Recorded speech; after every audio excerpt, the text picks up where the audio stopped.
sa dagat sa Paseco, kung nasaan doon kami nagkatira. Kaya kung gusto nyong gumaya, dito na kayo tumira.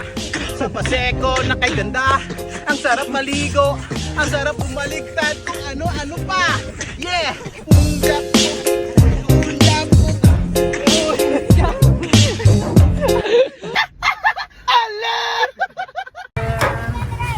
Yan, yan.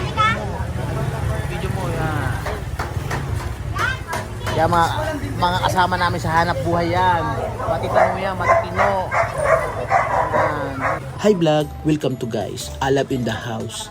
For today's video, matagal-tagal na nga pala nila akong niyayayang maligo sa dagat dito sa lugar namin sa Paseco, lungsod ng Maynila, ng mga kasama ko sa hanap buhay. Kaso wala naman time lagi dahil lagi kaming busy kapag natatapos kaming mag-deliver laging paggabi na. Pero dahil ngayong araw na to maaga